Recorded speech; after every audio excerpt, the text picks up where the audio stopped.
오늘도 값없이 베풀어진 하나님의 은혜를 누리며 살아가는 우리 모두가 되기를 소망합니다. 남들에게 말하기 어려운 그런 일들을 겪게 되면 사람들은 움츠러들 수밖에 없어요. 한 자살 예방 공익 광고 캠페인에 나오는 내용인데요.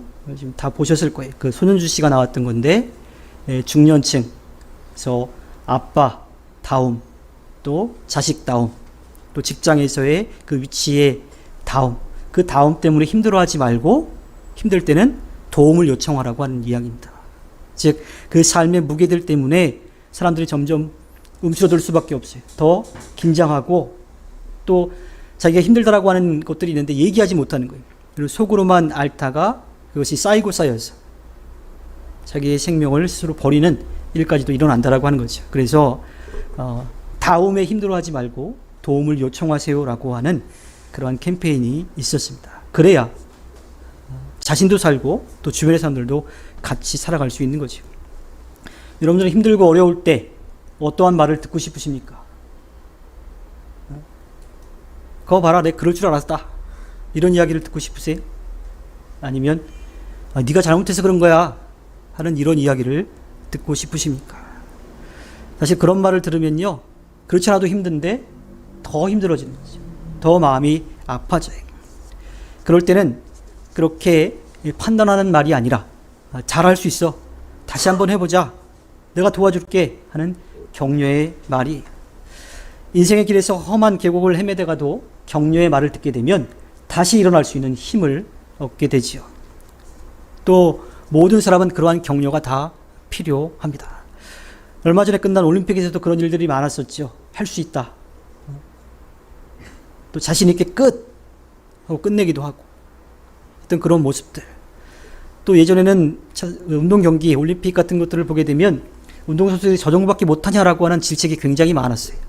근데 지금 많이 바뀌었죠. 비록 메달을 따지 못했다 하더라도 그들이 흘려온 땀을 다 인정해 주는 거죠. 그리고 격려해 주는 겁니다. 물론 결과까지 좋으면 더 좋겠지만 그렇지 못한 경우에도 그들이 해왔던 것들을 다 인정해 주는 거예요. 그럴 때 그들은 다시 힘을 얻고 또 다른 경기를 준비할 수 있는 거죠. 그래서 예전에는 우리나라 선수들이 메달을 못 따면, 그 메달도 그냥 메달도 아니고 금메달을 못 따면 그렇게 막 울었어요. 서러워서. 들어와서 또 들어야 될 질책들 때문에도 그랬어요. 근데 지금은 아쉬움의 눈물은 없지 않아 있지만 그래도 자신이 지금까지 해왔다라고 하는 것에 대해서 만족해하는 그러한 눈물을 흘리기도 하죠. 그리고 한 유도 선수는 결승전에서 아깝게 패했을 때 그 인터뷰 내용들을 이렇게 보니까 전에 자신이 이겼던 선수라 조금 자신 있게 오히려 결승에서 만나기를 바랬다라고 그러는데 그 선수와 붙었을 때 졌어요. 안타까운 마음이 있었지만 그 선수도 그만큼 노력했다라는 것을 인정하고 그의 손을 들어주는 모습, 굉장히 아름다운 모습이 나오기도 했었죠. 어려운 일을 겪었을 때 우리는 네가 잘못했기 때문이다라고 하는 질책성이 아니라 다시 한번 해보자라고 하는 격려의 말을 더 듣기를 원합니다. 이 격려라고 하는 것의 핵심은 뭐냐면 그 사람의 가치를 인정해 주는 거예요. 당신은 소중한 사람이야. 지금까지 해온 것만 해도 충분해. 지금 안 됐으면 앞으로 더 할 수 있어 라고 하는 그 사람을 인정해 주고 그 사람이 다시 힘을 낼 수 있게끔 해주는 것이 바로 격려라고 하는 거예요. 지금 같은 시대에, 이 코로나19를 살아가고 있는 시대에 격려는 우리에게 더욱더 필요한 것 같습니다. 그냥 영혼 없는 격려가 아니라 정말 마음의 속으로 나오는 격려, 그리고 그렇게 할 수 있도록 서로 돕는 일들이 우리에게 분명하게 필요합니다. 하나님의 격려라고 하는 글이 있습니다.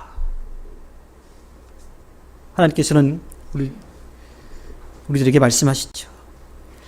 하나님께 저는 너무 지쳤어요 라고 이야기하면 예수님을 통해서 수고하고 무거운 짐진 자들아 다 내게로 오너라. 내가 너희를 쉬게 하겠다. 나는 마음이 온유하고 겸손하니 내 멍에를 메고 나한테 배워라. 그리하면 너희는 마음의 쉼을 얻을 것이다. 내 멍에는 편하고 내 짐은 가볍다라고 말씀하셔요. 내가 너를 쉬게 해줄게.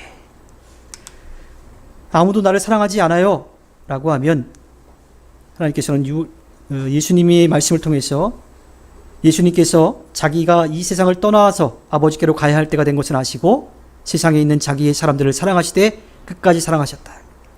아버지께서 나를 사랑하신 것 같이 나도 너희를 사랑하였다. 너희는 내 사랑에 머물러 있어라. 하나님 더 이상 못하겠어요 라고 하면, 그러나 주님께서는 내게 이렇게 말씀하셨다. 내 은혜가 내게 족하다. 내 능력은 약한 데서 완전하게 된다. 그러므로 그리스도의 능력이 내게 머무르게 하기 위하여 나는 더욱더 기쁜 마음으로 내 약점들을 자랑하려고 합니다. 내 은혜가 너에게 족하다라고 말씀하십니다. 앞이 캄캄해요 라고 이야기하면, 너의 마음을 다하여 주님을 의뢰하고 너의 명철을 의지하지 말아라. 내가 하는 모든 일에 주님을 인정하여라. 그러면 주님께서 내가 가는 길을 곱게 하실 것이다. 내가 너의 가는 길을 곱게 해줄게. 하나님, 그것은 가치가 없어요 라고 하면, 하나님을 사랑하는 사람들, 곧 하나님의 뜻대로 부르심을 받은 사람에게는 모든 일이 서로 협력해서 선을 이룬다는 것을 우리가 압니다. 합력하여 선을 이룬다라고 하는 것을, 그것이 가치가 있다라고 말씀하세요. 하나님, 저는 제 자신을 용서하지 못하겠어요 하면, 우리가 우리 죄를 자백하면 하나님은 신실하시고 의로우신 분이셔서 우리 죄를 용서하시고 모든 불의에서 우리를 깨끗하게 해주실 것입니다. 그러므로 그리스도 예수 안에 있는 사람들은 정죄를 받지 않습니다. 내가 너를 용서해 줄게. 하나님, 너무 힘들어서 헤쳐나갈 수가 없어요 라고 하면, 나의 하나님께서 자기의 풍성하심을 따라 그리스도 예수 안에 있는 영광으로 여러분들에게 필요한 것을 모두 채워주실 것입니다. 내가 너의 모든 필요를 채워줄게. 하나님, 저는 항상 걱정이 많고 좌절해요 라고 말하면, 여러분의 걱정을 모두 하나님께 맡기십시오. 하나님께서 여러분들을 돌보고 계십니다. 너의 모든 염려를 나에게 맡기렴. 하나님, 너무 외로워요 라고 하면, 주님께서 친히 말씀하시기를 내가 결코 너를 떠나지도 않고 버리지도 않겠다 하십니다. 내가 너를 떠나지도 버리지도 않을게 라고 말씀하십니다. 하나님의 모든 격려가 우리들에게 들려지기를 소망합니다. 힘들고 어렵지요. 지치기도 합니다. 때로는 너무 힘들어서 기도조차 할 수 없는 그런 상황이 오기도 해요. 근데 그때마다 하나님께서는 말씀을 통해서 우리들에게 들려주고 계십니다. 걱정하지 마. 내가 도와줄게. 내가 함께 해줄게. 우리 다시 하자. 그 하나님의 격려를 듣고 새 힘을 얻는 우리 모두가 되기를 소망합니다. 오늘 우리가 함께 나누는 이 말씀은요, 특별히 이 데살로니가 전서는 데살로니가 교회를 향한 바울의 격려가 아주 많이 담겨져 있습니다. 데살로니가 전서가 쓰인 때는 주후 한 50년경으로 좀 보는데요, 예수님께서 부활하신 지 20년이 지났을 때였어요. 바울이 2차 전도 여행 중에 데살로니가에서 신라와 함께 복음을 전했습니다. 근데 그곳에 있는 유대인들의 박해로 인해서 떠날 수밖에 없어요. 근데 그렇게 박해를 받고 떠나는 바울의 마음이 어땠을까요? 얼마나 마음이 아팠겠어요. 저들을 내가 더 돌봐야 되는데, 저들을 위해서 더 기도해야 되는데, 저들에게 예수 그리스도의 사랑을 전해야 되는데, 또 함께 그리스도의 몸된 공체를 세워가야 되는데, 그 떠나는 것이 너무 아쉬웠어요. 너무 안타깝고, 그리고 또 걱정이 되는 것이 저들의 믿음이 혹시라도 아직 뿌리를 내리지 못해서 그 교회가 흩어질까 봐 걱정을 했습니다. 그런데 바울에게 전혀 생각지 못했던 소식들이 들려오기 시작해요. 바울은 고린도 교회에서 디모데를 통해서 데살로니가 교회의 소식을 듣게 됩니다. 세워진 지 얼마 안 된 데살로니가 교회가 그 유대인들의 박해를 잘 견디고 있고요. 또 다른 지방에까지 그 모습이, 믿음의 모습이 본이 되고 있다라고 하는 거예요. 그리고 그들이 바울을 정말 보고 싶어 한다라고. 우리 이렇게 잘 세워져 있으니까 와서 우리를 한번 좀 격려해 주시고, 또 우리를 위해서 또 가르쳐 주고, 우리를 좀 애써 주십시오라고 그들이 바울을 보고 싶어 했다라고 합니다. 그러한 소식을 들었을 때 바울은 얼마나 마음이 기뻤겠어요. 걱정을 했는데 오히려 더 잘하고 있다. 그러니 바울은 더욱더 그들을 격려했습니다. 데살로니가전서 1장 2절 3절에 보면, 우리 여러분 모두를 두고 언제나 하나님께 감사를 드립니다. 우리가 기도할 때에 여러분을 기억하고 있습니다. 또 우리는 하나님 우리 아버지 앞에서 여러분의 믿음의 행위와 사랑의 수고와 우리 주 예수 그리스도께 둔 소망을 굳게 지키는 인내를 언제나 기억하고 있습니다. 이어지는 6절, 7절에서는 7절, 8절까지는 여러분은 많은 환난을 당하면서도 성령께서 주시는 기쁨으로 말씀을 받아들여서 우리와 주님을 본받는 사람이 되었습니다. 그리하여 여러분은 마게도냐와 아가야에 있는 모든 신도들에게 모범이 되었습니다. 주님의 말씀이 여러분으로부터 마게도냐와 아가야에만 울려 퍼진 것이 아니라 하나님을 향한 여러분의 믿음에 대한 소문이 각 처에 두루 퍼졌습니다. 그러므로 이것을 두고는 우리가 더 말할 필요가 없었습니다. 걱정을 했는데 오히려 그에게 들려오는 소식은 그들이 잘하고 있다라고 하는 이야기였어요. 또한 데살로니가전서 3장 7절에서는 그러므로 형제자매 여러분, 우리는 여러분을 보고 우리의 모든 공경과 환난 가운데서도 여러분의 믿음으로 말미암아 위로를 받았습니다. 어떠한 일이 벌어졌어요? 그가 걱정을 했는데 오히려 자기에게 힘을 주는 일을 하고 있다고 합니다. 하나님께서 약한 자들을 세워서 그렇게 오히려 더 힘이 있는 자들을 세워주시는 모습을 우리가 분명하게 볼 수 있죠.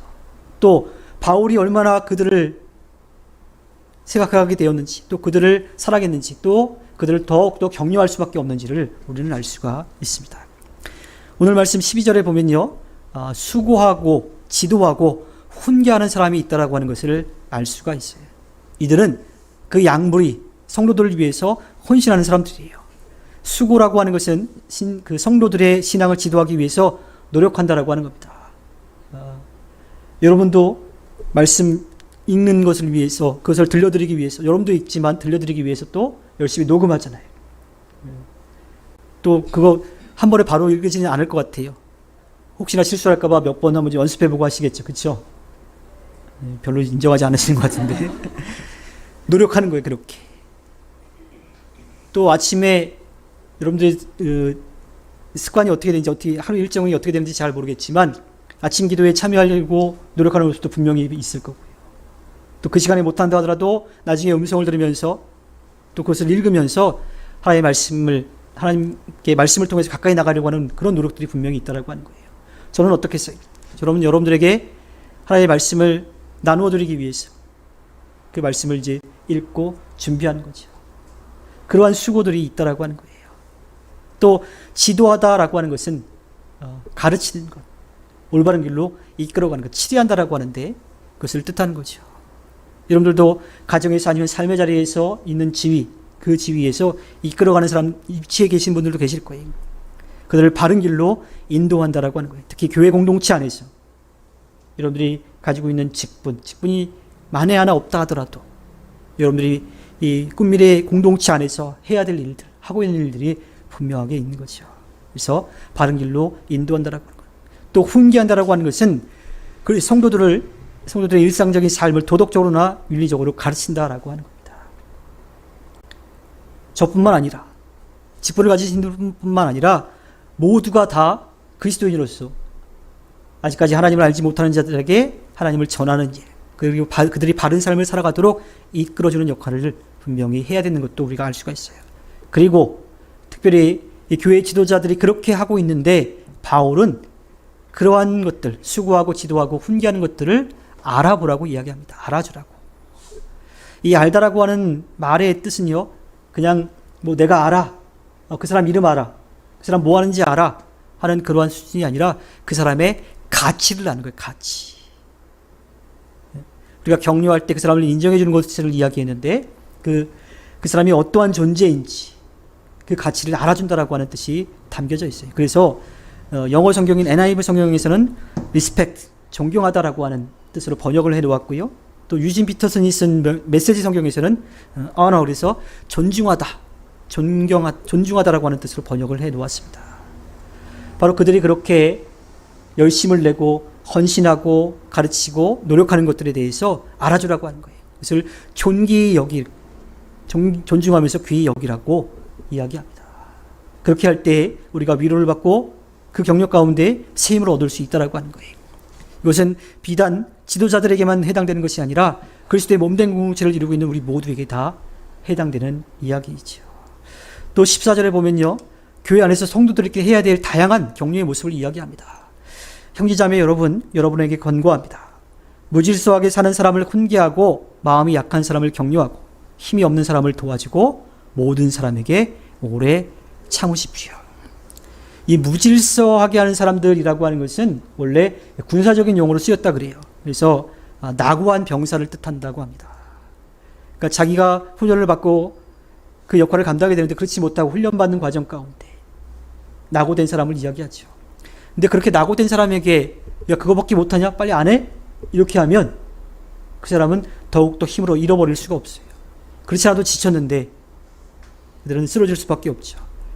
그런 사람에게 격려와 또 그들을 향한 박수 이런 것들이 필요하다라고 하는 겁니다. 또 마음이 약한 사람들을 격려하고 힘이 없는 사람들을 도와주라고 이야기해요. 여기에서는 세상적인 것만 뜻하지 않습니다. 바울이 이야기하는 것은 신앙적으로 믿음이 연약한 사람들을 뜻하는 거예요. 물론 사람에 따라 차이는 있긴 하지만 신앙생활을 막 시작한 사람들은 어때요? 그 믿음이 작은 일 가운데도 흔들릴 수가 있어요.